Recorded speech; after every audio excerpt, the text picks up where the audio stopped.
Gestión del talento, alto rendimiento, liderazgo, equipos. Todo muy de trabajar por cuenta ajena. ¿Seguro que es así? En esta charla con Andrea Draper, Executive Coach, hablamos de cómo el liderazgo empieza por uno mismo, que la gestión emocional es primordial. En el mundo actual trabajes por cuenta ajena o propia. Y no puedo negar que además en esta charla me he visto muy reflejada en mi papel de madre. Te invito a que escuches este episodio y que conozcas un poco más a Andrea. Disfrútalo. Bienvenido a ¿Qué porras estoy haciendo? El podcast de comunicación estratégica y marketing online para todas las marcas que quieren comunicar mejor para vender más. Donde te encontrarás con tips, historias, inspiración y mucha creatividad para que logres comunicar tu negocio con mucho amor y con mucha cabeza. ¿Estás preparado? Aquí comienza ¿Qué porras estoy haciendo? Con María Salto. Hola, muy buenas. Vengo aquí con otro episodio más del podcast de comunicación estratégica ¿Qué porras estoy haciendo? Y hoy tengo a otra mega invitada que me encantará saludar y dar la bienvenida. Ella es Andrea Draper. Bienvenida, Andrea. Gracias, María, y muchísimas gracias por invitarme a tu podcast. Bueno, yo encantada porque además tienes un currículum súper interesante y bueno, antes, fuera de micro hemos estado hablando de las cosas que queríamos, de los temas que queríamos sacar, bueno, que yo, no tengo a nadie más aquí alrededor, yo y mi mente somos dos, ¿vale? Porque a veces funciona de manera independiente mi cerebro, pero vamos, de los temas que quería traer aquí y que creo que van a resultar súper interesantes. Pero antes de comenzar al lío, pues le vamos a dejar que Andrea se presente y que explique quién es y cómo ha llegado hasta aquí. En realidad, bueno, cómo ha llegado hasta el punto en el que está, y si quiere llegar a decir cómo ha llegado hasta el podcast, pues también. Pues muchísimas gracias, María. Pues básicamente yo llevo 17 años en el mundo, digamos, empresarial, dentro de grandes empresas. Estudié comercio internacional, empresariales y todas las grandes carreras, digamos, que te dan todas las habilidades técnicas. Cuando empecé a liderar equipos, me di cuenta que era una pésima líder, porque me faltaban herramientas. Me faltaban herramientas para gestionar conflictos, para empoderar al equipo, para comprenderlo. Y sobre todo, me estaban faltando herramientas para poder hacer eso conmigo, para liderarme a mí como líder. Supe levantar la mano, lo cual ya es una ventaja, y al levantar la mano, el director de recursos humanos en la empresa en la que estaba en aquel momento me dijo, mira, no necesitas otro máster, lo que necesitas es hacer coaching. Y me apuntó a la certificación de coaching. Como no para que yo hiciera coaching, cosa que acababa pasando, pero no lo sabía, sino para que yo cogiera las herramientas que te da la certificación de coaching y las pudiera implementar en mí misma y en el equipo. Y eso me transformó. Empecé a liderar desde la confianza, empecé a liderar buscando puentes de comunicación con el otro y no solo desde mi estilo de comunicación. Y sobre todo, y para mí es el pilar más importante, empecé a trabajar la gestión emocional, cosa que pues, no siempre está presente. Y esto hizo que al cabo de, pues tardé en dar el salto, al cabo de unos años, hace 4 años, fundara mi empresa de liderazgo y cohesión de equipos, precisamente para llevar todas estas asignaturas a los equipos y a sus líderes para que puedan trabajar en alto rendimiento. Y mi empresa se llama Octava, junto con mi socia Renata. La verdad es que es súper interesante y bueno, no es lo que yo he vivido cuando he trabajado por cuenta ajena. Sí que yo sí que recuerdo, ¿no? Pues estas sesiones de equipo o ese team building y demás, pero bueno, sí que he tenido jefes horrorosos, jefes no tan espantosos. Pero sí que creo que nos ha faltado eso que dices tú, ¿no? La parte de cómo liderar y ser un buen líder. Y me encanta que cada vez se esté dando más importancia a esa parte, ¿no? Fuera de micro hablábamos de que em, de que están, o sea, cuando estudias una carrera, o se pueden aprender, ¿no? Las partes técnicas de un trabajo. Tú has dicho, ¿no? Yo sabía, estudié empresariales, hice comercio internacional y esa parte la conoces, pero te faltaba todo lo que tiene que ver pues más con la persona. Y no sé si se puede decir que hay que estudiarlo aparte, no estaría, o sea, o cómo está el mundo ahora. O sea, te tienes que dar cuenta de que te falta. Uf, no sé, o sea, es curioso, a mí me hacen estas preguntas, ¿no? O sea, mis hijos, ¿cómo llegarán al mercado laboral en este punto? ¿Aprenderán la parte técnica y quién, o sea, se darán ellos cuenta de que le falta la parte, ¿no? Lo que se llama las soft skills, ¿no? Que son como las blanditas, pero bueno, que al final son las más importantes, de alguna manera. O más importantes, bueno, ahí te dejo varios temazos. Sí, voy a intentar ir por orden. Primero, sí, es verdad que cuando nosotros hemos estudiado, y somos más o menos de la misma quinta, creo, hemos recibido muchísima información de conocimientos, ¿no? Y de habilidades pues muy conceptuales. Es verdad que ahora las escuelas fomentan muchísimos más las otras habilidades interpersonales, eh, que se pueden llamar soft skills, se pueden llamar core skills, se pueden llamar habilidades blandas. Ahora hay una manía en llamarles habilidades blandas o soft, como si ser blando estuviera mal. También, Sí, me ha costado decir la blando, palabra blanda, ¿no? Era como en plan, uy, tiene claro, o sea, semánticamente puede parecer peor. claro, pero en cambio las cosas blandas generalmente tienen mayor resistencia. Las cosas más duras a veces son más fáciles de romper. Entonces, simplemente es que tenemos creencias sobre las palabras, ¿no? Pero le llamemos como le llamemos, y si es más posibilitador llamarle habilidades poderosas, pues le llamamos habilidades poderosas, no hay problema. Lo que es importante saber, y yo creo que es algo chulo, es que las nuevas generaciones, en las nuevas escuelas empezamos a trabajar las emociones, la gestión emocional, hacerse cargo de lo que me pasa, poder expresarlo, etcétera. Aún nos queda un largo recorrido. En las universidades recién empezamos a dar materias de liderazgo que tengan más que ver con la gestión del conflicto o la gestión del estrés. O sea, son dos cosas que son súper importantes ahora en un mundo que es tan cambiante, tan volátil, tan errático, ¿no? Que nunca hemos tenido ciclos tan cortos económicos y donde navegar en la incertidumbre es saber gestionar el estrés. El estrés de no saber, el estrés de no tener el control, el estrés de tener que cambiar de rumbo. O Y, sea, me y entran por los siete eso, males. totalmente, pero es que un poco es así. Mm. Entonces, con las oportunidades y las amenazas que esto representa, pero no, o sea, no todo es malo, simplemente hay que poderse adaptar, ¿no?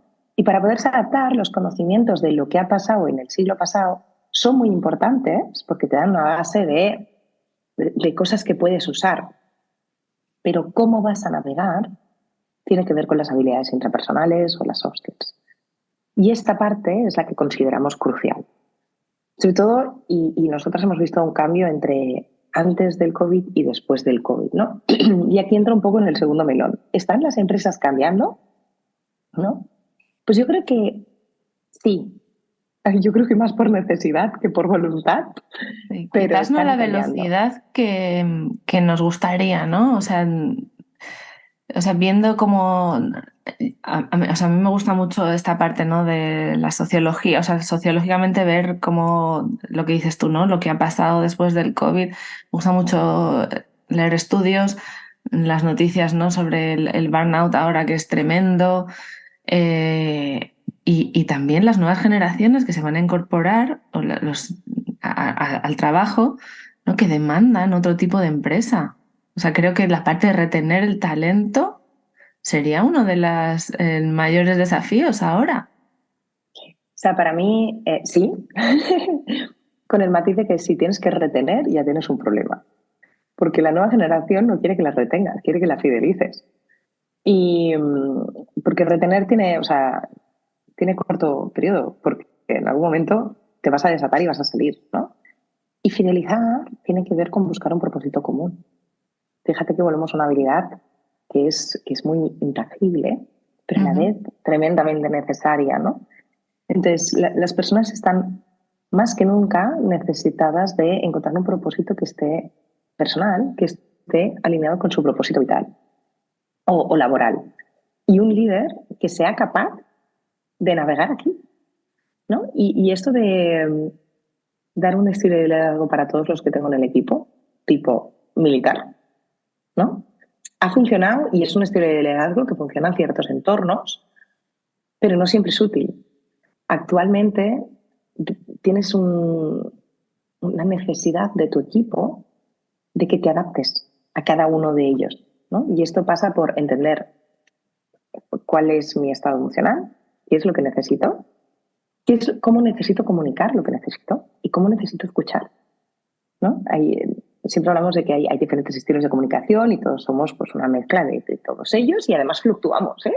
Porque yo hay días en que estoy más estresada y a lo mejor puedo estar en una comunicación más directa, más al grano, etcétera, y hay días en que a lo mejor necesito más tranquilidad, sentirme más escuchada, ser capaz de contar toda la historia y no solo ir a los puntos, ¿no? Entonces todos fluctuamos. El líder que se necesita ahora y que los equipos necesitan es precisamente el líder que es capaz de navegar entre todos los estilos de comunicación y es capaz de adaptarse, no para cambiar el objetivo es el que es, pero para conseguir el compromiso de todos hacia el mismo objetivo. Y esto también pasa porque los equipos entre ellos generan autoconocimiento, porque de nada sirve si el líder se conoce muchísimo y es capaz de adaptarse si todas las personas a las que está liderando su nivel de autoconocimiento es bajo, porque entonces, claro, no baja esta cultura, ¿no? Este conocimiento. Y lo rico y el momento en el que estamos ahora es que nunca ha sido más fácil, porque con las nuevas tecnologías facilitar estas herramientas es más fácil, aunque tengas el equipo en Hong Kong, o sea, no importa, ¿no? O sea, sí, todo es muy fácil. Pero claro, tienes que estar dispuesto como empresa. Y ahora, volviendo a la parte de fidelización de talento, las empresas lo necesitan. Ya no es que quieran, es que lo necesitan. Porque desde directores hasta becarios, si no hay una alineación a propósito, no se sienten comprometidos con los valores y con la manera de hacer de los equipos, de los líderes, simplemente se van. Es que no les compensa. Las generaciones anteriores, por un título o por un sueldo, eran capaces de aceptar esto. Las nuevas generaciones no. Y eso no está ni bien ni mal. Simplemente es una nueva manera. Y hay que entenderla para poder liderar con ella. Bueno, a mí personalmente me gusta más. O sea, quiero decir, es algo que me motivaría más de volver a trabajar en algún momento por cuenta ajena, ¿vale? Sí que creo además bueno, o sea, como hace ya tanto tiempo que salí, todavía, o sea, lo veo raruno, ¿vale? O sea, quiero decir, me suena raro, pero lo que has dicho me resonaba mucho con lo que he tenido que navegar yo siendo emprendedora. ¿Vale? O sea, montando mi propio chiringuito. No sé si, o sea, entiendo que en tu caso también has utilizado todas estas habilidades, o sea, que lo ves, pero que el camino que tú has dicho, ¿no? O sea, el saber adaptarme, el entender cómo estoy en cada momento y adaptar, quizás en mi caso sería con clientes o con proveedores, ¿vale? Esa comunicación hacia un mismo objetivo, bueno, a veces es el objetivo del cliente al que ayudo o mi propio objetivo como negocio, sí que veo ahí un punto de unión, o sea que sí que es válido esta parte de liderazgo dentro de un negocio unipersonal, que a veces pensamos que no tenemos también, o sea, que para mí también quizás fue eliminar mi propia creencia de que no tenía que trabajar en mi liderazgo, de que podía seguir haciendo como si fuera asalariada. Y en vez de tener un jefe o dos, pasé a tener 20 o 30 que son los clientes. Entonces, no sé, también me ha gustado verme reflejada ahí. Y lo que acabas de decir, María, es algo que veo también cuando acompaño bueno, pues a emprendedores o startuperos o diferentes perfiles, porque al final todos somos emprendedores, ¿no? Que quieren emprender y que al principio, pues, su modelo de liderazgo es, como tú dices, ¿no? Lo que diga el cliente.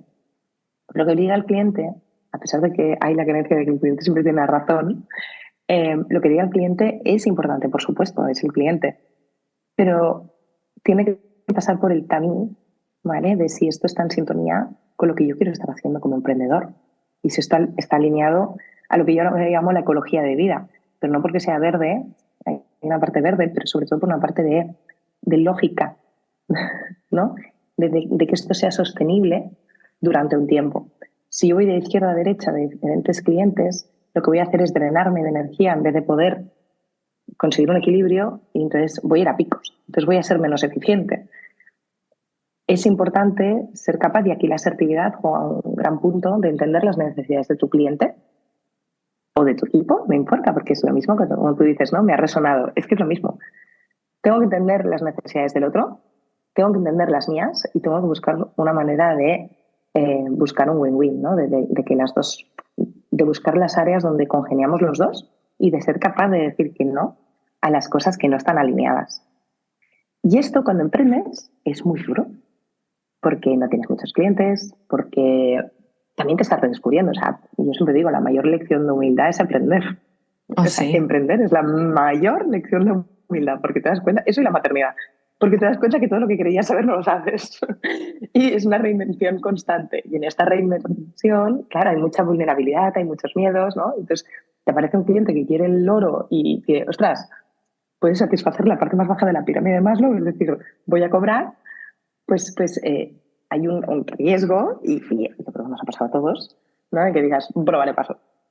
Y está bien, simplemente hay que saber cuál es el coste de hacer esto y ser consciente, y esto le llamo, es una parte muy importante que se llama toma de decisiones. Todas las decisiones implican una renuncia, entonces hay que saber cómo tomo las decisiones, pero como líder o como emprendedor, no importa. Lo que pasa es que como emprendedor, claro, el impacto es más heavy, a veces, porque es directamente contigo misma, pero es una toma de decisiones y es muy importante entender que al final, como líder y como emprendedor o como emprendedor, eres líder, aunque seas de ti mismo. Total. Sí, sí, totalmente. Para mí ha sido el gran descubrimiento. O sea, quiero decir, estaba ahí y es un camino que ha habido que hacer. Siempre acompañada del miedo porque no se elimina y nunca, ¿no? Antes hablabas de la incertidumbre, del no saber, y del tiempo, ¿no? Que has dicho, cada vez los ciclos económicos son más cortos. O sea, si pensáramos, estamos en verano de 2023. Hace 3 años estábamos saliendo del confinamiento. 3 años. Yo tengo la sensación de que han pasado 2 vidas. Dos, Totalmente. dos o tres. Sí, Dos o sí, tres. totalmente. Bueno, te voy a preguntar por un concepto que ahora está como muy de moda, o sea, que se escucha, que es el alto rendimiento, ¿vale? Y que obviamente yo entiendo las palabras, pero sí me cuesta entender a qué se refiere cuando alguien trabaja el alto rendimiento. O te dicen, no sé, si yo estuviera en una empresa y dijeran, pues vamos a traer un profesional para ayudarnos con el alto rendimiento. Yo empezaría a pensar, ¿qué es esto? Sí, la verdad es que de alto rendimiento se habla mucho y nosotras también hablamos, eh, y a veces pues nos cuesta acotar, ¿no?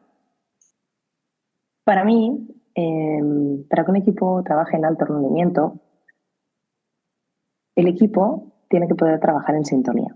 Y el alto rendimiento para mí significa que no perdemos el tiempo en politiqueo, que no perdemos el tiempo en mi agenda personal, sino que estamos todos unidos en el mismo objetivo. No quiere decir que no haya conflictos, quiere decir que abrazamos el conflicto, es decir, somos capaces de abarcar el conflicto, sacar lo mejor de él y seguir adelante. Entonces, trabajar en el rendimiento no quiere decir que no haya problemas. Quiere decir que tengo un equipo que sé que será capaz de sostenerme cuando estos aparezcan. Quiere decir que en vez de decir, no, pero esta no es mi caca, ¿vale? O esto no es mi problema, o esto no lo he hecho yo, o lo ha hecho planito, y empezar al pasillo, y esto lo hemos vivido todos cuando hemos estado dentro de empresa, ¿no? De la culpa del departamento de al lado, ¿no? Es decir, no importa porque somos uno, ¿no? Entonces, un equipo en alto rendimiento consigue ser un equipo en alto rendimiento, y yo siempre lo digo, cuando un departamento es capaz de cederle el presupuesto a otro por el bien común. Cuando al final somos capaces de hacer esto, es que realmente hay una buena sintonía. Y esto es muy difícil de conseguir, pero a la Yo vez... estaba pensando, me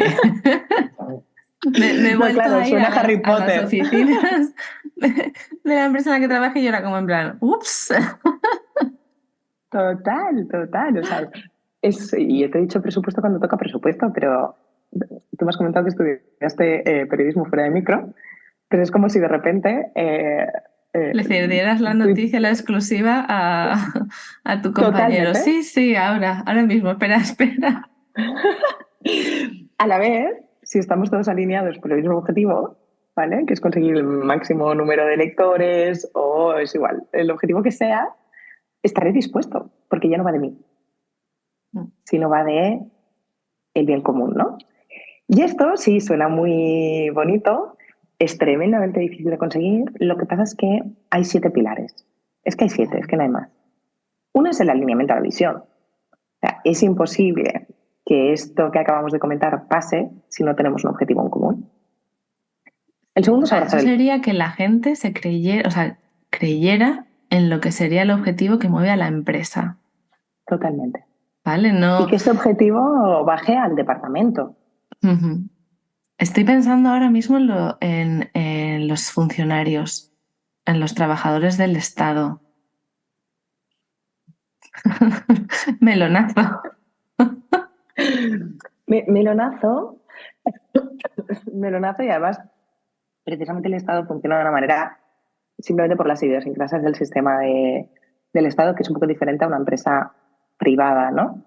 Por las empresas privadas pues hay más movilidad porque al final pues hay una seguridad laboral en un entorno que no está en el otro, ¿no? O sea, hay diferentes, si hay barreras de entrada en uno que no tienes en otro, entonces el sistema es muy diferente, ¿no? Sin embargo, si somos capaces de decir, mira, en una clase, ¿no? De niños pequeños, si el objetivo es pintar la clase, como ahora están haciendo, de Frida Kahlo, ¿vale? Mi hija menor que tiene 3 años ahora están con la temática de Frida Kahlo. Están todos motivadísimos en hacer las decoraciones de Frida Kahlo. Ninguno está pensando en él hacer la mejor Frida Kahlo. Están todos haciendo Frida Kahlo. Pero su objetivo es que la clase Qué más tenga... bonito. Claro. Entonces, Ujú. si esto en niños de P3 dices, claro, muy fácil. Bueno, es que yo creo que tendríamos que mirar más a los niños para volver a aprender ciertas cosas. Pero llevado al entorno profesional, si yo soy capaz de alinear a mi equipo, porque a veces que nos llevamos en el líder y dice, bueno, pero ¿de qué me sirve que haga yo esto si para arriba no estamos alineados? Tienes razón y no la tienes. Porque de arriba, de donde estás tú para abajo es cosa tuya. Entonces, crea tu burbuja, ¿no? Crea tu universo. Y allí alinea. Y alinea tu equipo en un objetivo común. Y esto es el primer paso, pero necesitas que pasen muchas otras cosas para que esto pueda Vale, funcionar. ¿cuáles son los otros 6? Claro, la primera es, está bien que tengas un objetivo en común, pero si no tienes un entorno donde hay una comunicación fluida, no va a servir de nada porque nos vamos a olvidar del objetivo común. Bien. Si no hay una confianza donde el equipo pueda expresar sus miedos, sus dudas, sus alegrías, o sea, si no hay un entorno que sea capaz de sostener eso y de acompañar, va a ser más difícil. Ahí justo, Si no pues tienes... era justo lo que estaba pensando. Digo yo, ¿cómo me voy a sentir o sea, necesito la confianza de que lo que voy a decir importa de alguna manera? Claro. Y para eso hay que, claro, es un equipo que tiene que trabajar en confianza. Para trabajar en confianza tienen que poder abarcar el conflicto. Es decir, entender que van a haber días que no se van a entender, ¿vale? Y estar comprometidos en buscar soluciones. ¿Sí? Entonces aquí tenemos 4. Entonces, hay 3 que para mí son muy importantes. Una es la gestión emocional, ¿Vale? porque si no soy capaz de entender lo que me pasa y lo que necesito, soy una bomba con temporizador. O ¿No? sí. Yo me levanto por la mañana, me discuto con alguien y me siento injustamente tratada y me siento ninguneada. Y llego a la oficina con este sentimiento el primer buenos días, a lo mejor le vomito. Si yo en el medio me he dado cuenta que esto tiene que ver conmigo, con lo que me ha pasado, y busco recursos, o soy capaz de hacer peticiones, yo no me como al vecino. ¿Vale? Esta es la parte muy importante del autoconocimiento y de la gestión emocional. Porque sin eso es mucho más difícil hacer lo demás. Es que me hace súper complicado porque yo tengo la sensación de que, bueno, en mi generación nunca nos hemos trabajado emocionalmente. O sea, o si me he dado cuenta de que tenía una emoción negativa, yo siempre recurro a eso, tengo que solucionarlo y pasar a estar bien. O sea, es como dar el espacio a que exista, ¿no? A transitar eso negativo. O sea, o sea, yo lo veo mucho con los niños, todo lo que está diciendo lo veo dentro del ámbito familiar también, ¿eh? Pero lo veo mucho en el de cómo me incomoda que mi hijo, o sea, mis hijos o mi marido se encuentren tristes, enfadados, enrabietados, y pasa porque me incomoda muchísimo más encontrarme yo así. Bueno, generalmente la emoción que nosotros nos negamos, también la negamos en los demás. Mm. Y esta es la parte que decíamos del autoconocimiento, ¿no? Si yo tengo la creencia de que las niñas no lloran o que ya eres mayor, no deberías llorar, ¿vale? No me voy a permitir la tristeza. La tristeza es una emoción que es la encargada, o sea, no es ni negativa ni positiva, simplemente es desagradable o agradable. Y es desagradable cuando no la escucho. ¿Por qué? Porque cuando no la escucho no me la permito, pero la pobre tristeza sigue teniendo mensaje que darte. Y la mayoría de veces tiene que ver con para y piensa, ¿no? Y por eso la llamamos la de la sabiduría, porque es la que nos permite autoconocernos. La rabia nos da acción, la tristeza al revés. La tristeza nos da la pausa que nos permite entender lo que ha pasado, procesarlo, ese duelo, esa pérdida, ¿vale? Y a partir de aquí eh, poder movernos, ¿no? La palabra emoción viene de movimiento. Las emociones son generadoras de acción, todas. Simplemente son generadoras de acciones diferentes. El problema aparece cuando una emoción se bloquea porque no me la permito.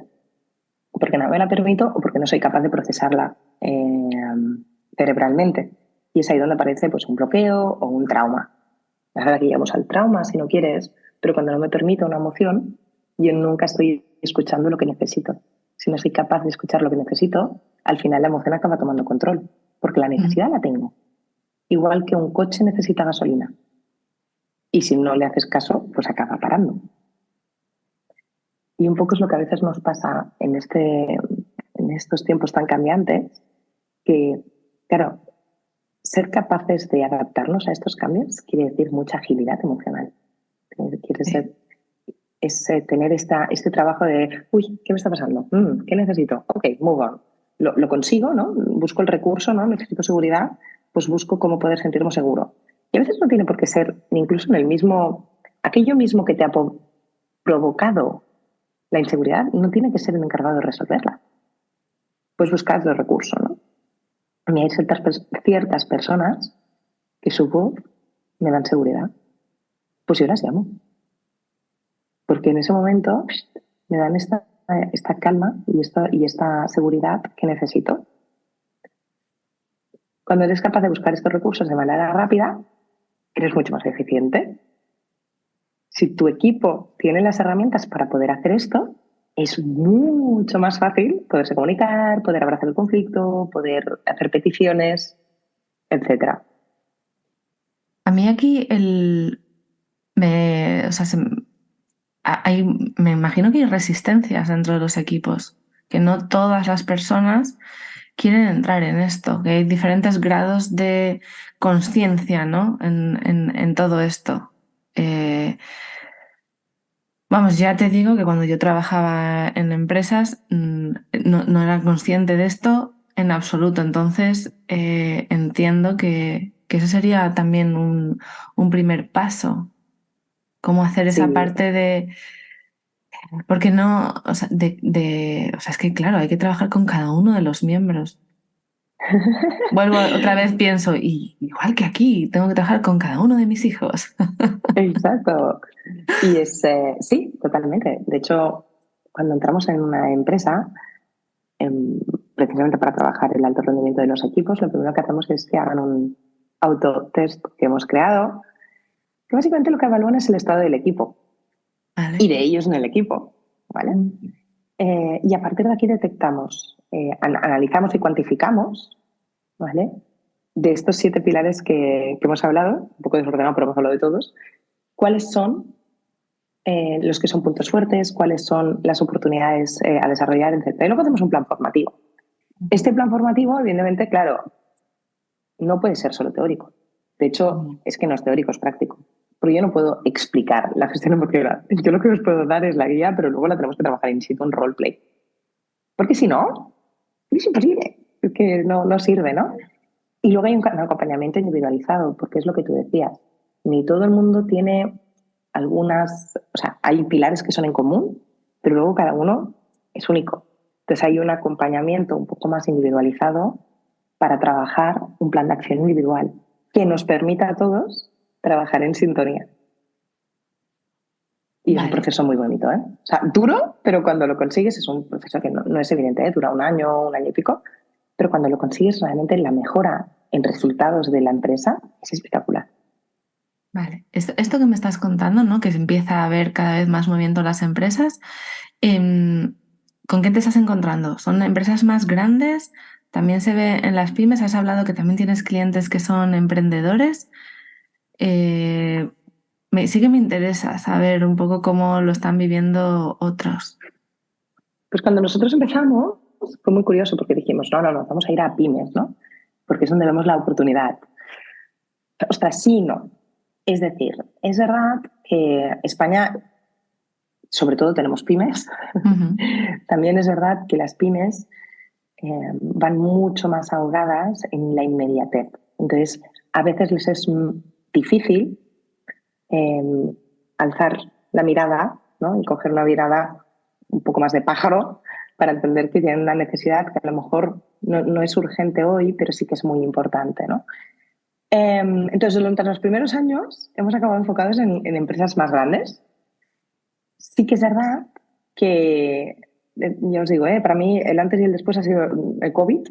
El COVID ha marcado una diferencia, porque a través de la reincorporación al mundo laboral de post-pandemia, incluso las medianas empresas, las pequeñas, es otro mundo, es más difícil y tienen menos recursos y muchas veces están intentando sobrevivir. Entonces, la mediana, que a veces ya tiene recursos y ostras, puede tener un tamaño considerable de equipos, ahí sí se están dando cuenta y aquí notamos un gran crecimiento. Y las startups es muy curioso porque son ecosistemas tan rápidos y tan dinámicos que la intervención también se espera muy dinámica y muy rápida. Y aquí a veces nos hemos encontrado con el tener que explicar que no somos Harry Potter, ¿no? Y que al final estamos trabajando con personas y que el ritmo no se puede garantizar porque cada persona tiene un ritmo y nosotros no podemos forzar, o sea, podemos dar la materia en tiempo y forma si tú quieres, pero hacer que el cambio ocurra en 8 horas de una formación es imposible. Y entonces, en este sentido, no siempre es fácil trabajar con todas las startups, igual que no lo es ni con todas las grandes ni con todas las medianas. Sí que es verdad que medianas y grandes están más evolucionadas. Entonces, están más abiertas a estas necesidades. Muy interesante. Bueno, eso quiere decir que pues poco a poco va cambiando el panorama y dentro de otros 3 años, pues esperemos que esto sea de lo más normal. Yo yo sí que me lo he encontrado a nivel personal a la hora de emprender, tener que trabajar toda esta parte. Eh, Ahora sí que, bueno, como emprendedora, como dueña de una empresa, con socia y todo, eh, ¿cómo o sea, me imagino, obviamente lo aplicas. ¿Vale? Pero ¿cómo te enfrentas tú, por ejemplo, a comunicar o a la visibilidad? O... Pues mira, ha sido también un proceso. Mm, Y además ha sido un proceso divertidísimo, porque a veces decía, es que consejos vendo que para mí no tengo. ujú, Eh, Porque todo aquello de no, tenemos que comunicar, etcétera, etcétera. Luego yo iba y decía, ostras, comunicar mi marca personal era algo que yo trabajaba de manera nula. De verdad. Entonces, uno de los grandes aprendizajes para mí ha sido no solo aplicar lo que hago, sino también entender que hay veces que aquello que tú dices, o sea, por ejemplo, y rehago un poco la fórmula, ¿no? La comunicación. Yo doy clases de comunicación sobre cómo comunicar en equipo. Pero es curioso que cuando me dicen, no, pues tendrías que escribir un artículo en el periódico. La primera vez que me lo dijeron, apareció el tan llamado síndrome del impostor, que me quería morir. Y al final no dejaba de ser aquello que llevo 4 años explicando y de los que llevo más de 9 años formándome. Pero ser emprendedor también implica reconocer que a veces no tienes todas las herramientas y que a veces no tienes toda la confianza y todos los recursos a tu alcance. Entonces, ha sido bonito darme cuenta yo que me faltaban herramientas como emprendedora. Lo bueno ha sido saber hacer las peticiones, ¿no? De decirme, ostras, me está faltando confianza, ¿no? Pues me paro, ¿qué es lo que me está faltando? ¿Qué necesito? ¿Cómo lo puedo hacer? ¿Lo puedo hacer sola? ¿No? ¿Necesito a alguien? Muy bien, pues cojo a alguien. Cojo a una persona que me ayude en la supervisión del artículo, porque mi gran reto, mi gran miedo en ese momento era escribir bien. Entonces, bueno, pues perfecto, pues cojo a una amiga mía que es periodista y que me ayude a escribir. Y ser capaz de darte cuenta de qué me está faltando y cómo buscar los recursos ha sido para mí, fortuna, el éxito de emprender. Uf, para mí ese es un temazo tremendo, o sea, a nivel personal es un temazo tremendo, porque para mí significa reconocer que no soy buena en algo. O sea, es Totalmente. como... me lleva a ser pequeña y tener que ser buena en todo. Madre mía. Claro, pero cuando somos, o sea, y te entiendo y he estado ahí, ¿eh? Lo que pasa es que cuando estás aquí Sí, te claro. pierdes tantas cosas que y es esta parte de aceptar, ¿no? Que todo lo bueno que tienes y todo lo que tienes por aprender. Y luego que hay cosas que no quieres aprender. O sea, hay cosas que dices, es que todo lo puedes aprender. Sí, claro, puedes aprenderlo todo, pero ni todo a la vez, ni a lo mejor necesitas llegar a un nivel de expertise tan alto, ¿no? Entonces, ser capaz de decir, mira, esto ahora mismo no lo quiero abarcar o no puedo, o no sé, o tengo miedo, y levantar la mano es precisamente lo que creo, y esta es mi lectura muy personal, me permite ser mejor cada día. Porque si hago ver que lo sé todo, cierro las puertas al aprendizaje. Así. O sea, sí. Entonces, Ay, yo lo veo claramente también. ha sido mi Ay, fortuna en este sentido, poder levantar la mano y decir, de esto no tengo ni idea. O estoy cagada, ¿no? Perdón si no, te lo digo una compro. palabra un poco más casual, pero sí, o sea, es que, no sé, me paraliza, ¿no? Pues perfecto, vamos a entender por qué. Y fíjate que vuelve a ser gestión emocional, porque al final es entender qué me pasa con lo que pasa. Sí. ¿Qué significaría para ti el no escribir bien, ¿no? Qué dice de ti Claro, y qué miedo provoca? claro, y tiene que ver, por ejemplo, en mi caso tenía que ver con la exigencia de hacerlo perfecto. Entonces, estaba obsesionada con querer hacerlo perfecto. Y es que yo nunca lo haré perfecto o nunca lo haré suficientemente bien. Porque no tengo la capacidad, porque no he estudiado periodismo, porque no sé escribir, porque no tengo la práctica, no tengo los conocimientos, fíjate, técnicos. Entonces, tengo el tema. De ese lo Vale. tengo. No soy capaz Para, de trasladarlo. para tranquilizar a todos los que piensen ahora mismo que ellos tampoco saben escribir y que la parte de la comunicación ahora en la actualidad lo más práctico, ¿no? Las redes sociales o el grabarte y hacer un mini vídeo está ahí, ¿no? El saber cómo contar. De verdad, os puedo prometer que las clases de periodismo de redacción se podrían haber resumido en 3 horas y el resto es práctica. Es práctica, Claro, ¿vale? O sea, la carrera de periodismo, sobre todo es la práctica. Tendría que haber sido práctica, claro. ¿vale? Pero fíjate, son horas de práctica Sí. de algo que no conoces. Entonces, Mm. cuando yo no lo conocía, a mí se me hacía inabarcable. Claro, o sea, no quiero minimizar el miedo personal de, o sea, quiero decir lo que le cuesta a cada uno, porque a lo mejor para mí sería otro. Claro, no. Pero esto es lo chulo y lo guay, Mm. que como cada uno tiene nuestro saco de miedos, si yo soy capaz de mostrarte el mío, María, y te digo, mira, tengo que escribir otro artículo, ¿no? Y tal, y tengo miedo, seguramente de ahí sale un ofrecimiento donde tú me dices, yo te echo la mano. Y el día de mañana tú dirás, ostras, es que no sé cómo abarcar esta conversación con este cliente. Y te diré, yo te echo la mano. Pues fíjate qué bonito cuando vamos con nuestros miedos por delante y nuestras inseguridades y nuestras necesidades, que no dejan de ser eso, cómo de manera automática salen las peticiones y las ofertas, ¿no? Y esto es algo que de verdad he visto y ha sido muy chulo en el emprendimiento. Cuando levanté la mano y dije, ostras, quiero hacer esto, no tengo ni idea de cómo. Eh, y la cantidad de manos que levantaron para decir, yo te ayudo, fue de gallina de piel. También, yo, o sea, reconozco que ahora tengo grandes amigas que han sido compañeras de mierdas varias, de todos estos miedos y todos estos sufrimientos compartidos. Total. Bueno, ya vamos a ir terminando, pero sí que, bueno, esta es una parte que para mí es curiosidad periodística, ¿eh? O sea, no lo puedo evitar. No lo puedo evitar encontrar un término en una infografía, en un currículum, no saber, y es como en plan, a veces a mí me jode que no saber el término, no saber contarlo, ¿no? Es como en plan, ¿esto qué es? Y entonces, cuando he leído, ¿no? quién eras y te defines como Executive Coach y Wingwave con formación, bueno, en PNL. Bueno, PNL, programación neurolingüística, eso lo pillé, pero lo de Wingwave no tengo ni idea. Fuera de micro, o sea, hemos hablado un poquito de esto, pero sí que quiero que lo cuentes porque, bueno, porque me encantan estas técnicas y estas cosas nuevas.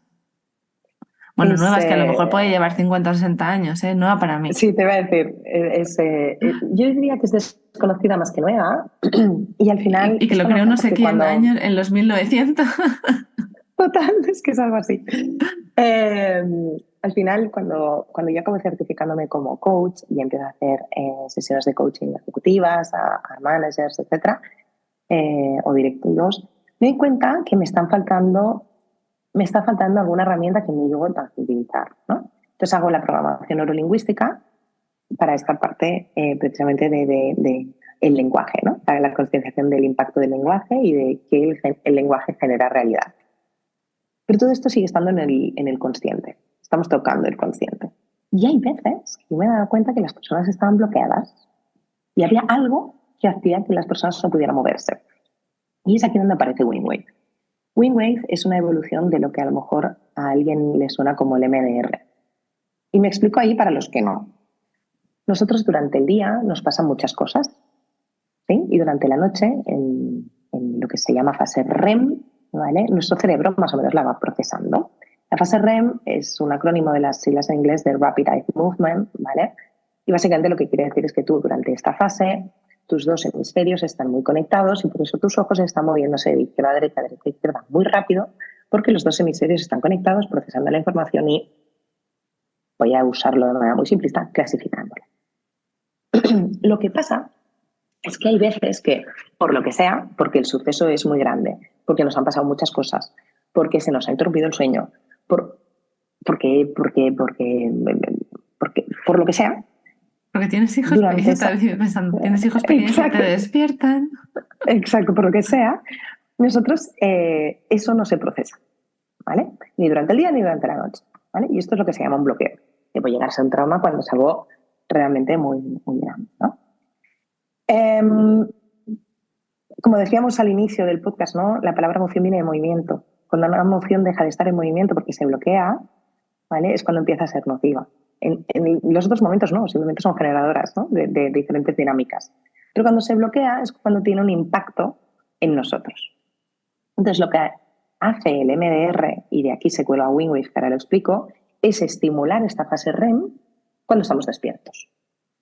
NMR sale en 1980 con Safiro, ¿vale? Que es un terapeuta Pero en es los que no Estados entendí Unidos. bien el año, 1980. 80, en los 80. Vale. En los 80, en la década de los Mejor 80, década. en la década de los 80 pasan muchas cosas, como acabamos de comprobar. Una de ellas es que en Estados Unidos se empieza a entender la importancia de la fase REM y que se pueda estimular la fase REM en vigilia, ¿vale? Años más tarde esto se conecta con la PNL, ¿vale? Y se trabaja el método Wingwave.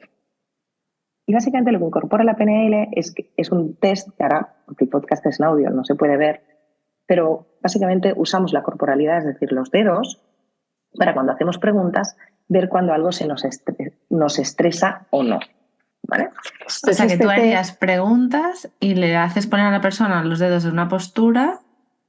les hago, básicamente tú pones los dedos como una O, ¿vale? Y tienen que hacer mucha fuerza. Entonces, en el momento en que ellos hacen una afirmación, más que una pregunta, o sea, por ejemplo, tengo miedo, ¿vale? Si abro, es que tener miedo me estresa. Sí. No quiere decir que lo tenga o no lo tenga. Tú puedes tener miedo y estar muy bien con ese miedo, ¿vale? Porque el miedo puede ser muy posibilitador.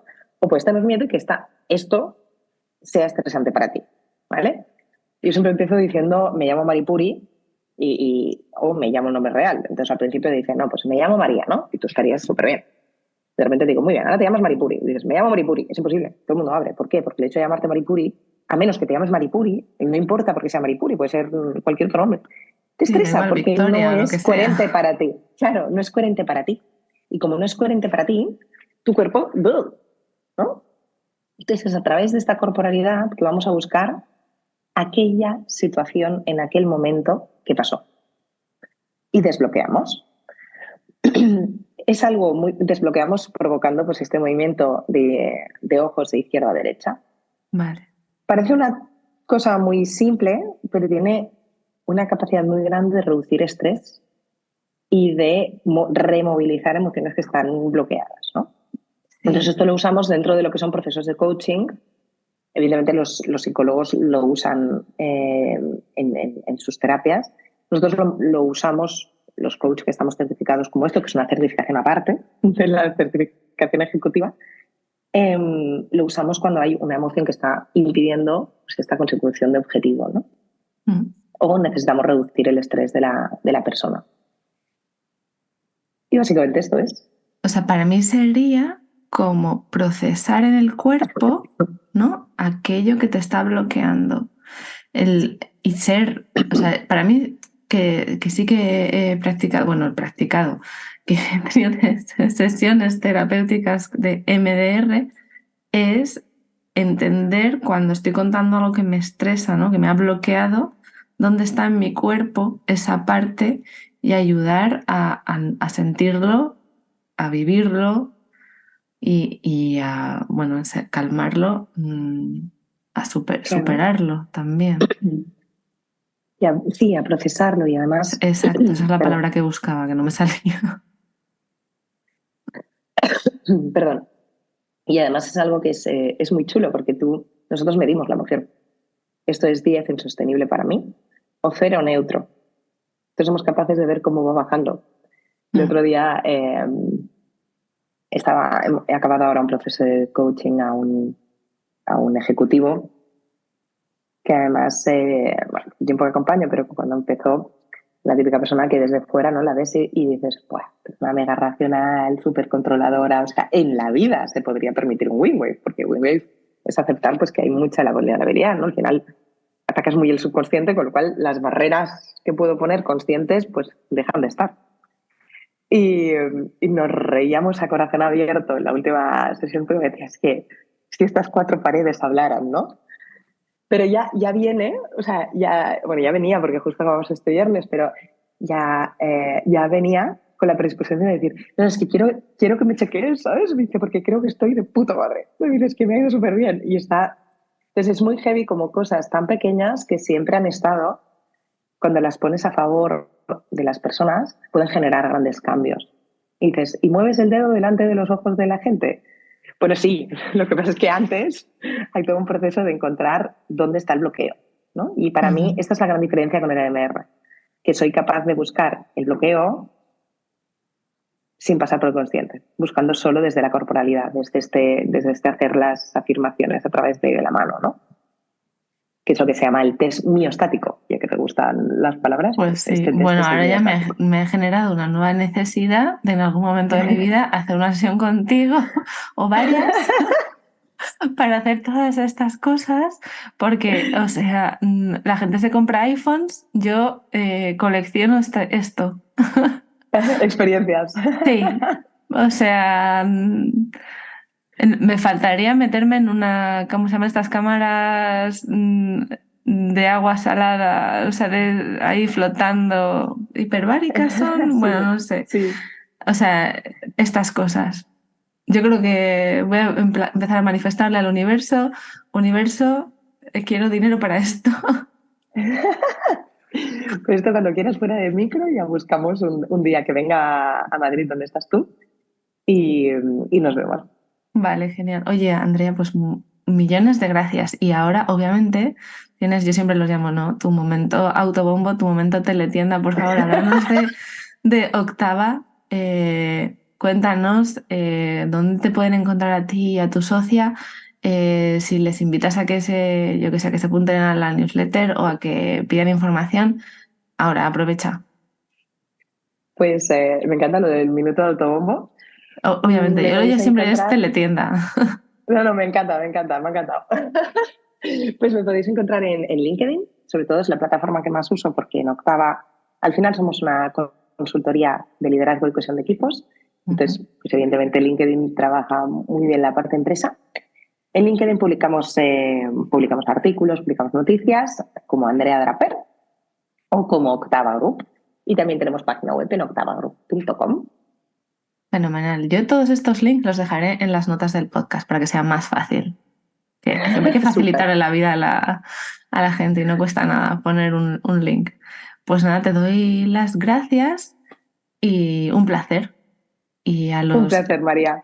a los escuchantes, nos escuchamos en el próximo episodio. Adiós. Gracias por escuchar un episodio más de ¿Qué porras estoy haciendo? Suscríbete para no perderte ningún episodio y encuentra a Salto en Digital en www.saltoendigital.com o en Instagram @saltoendigital.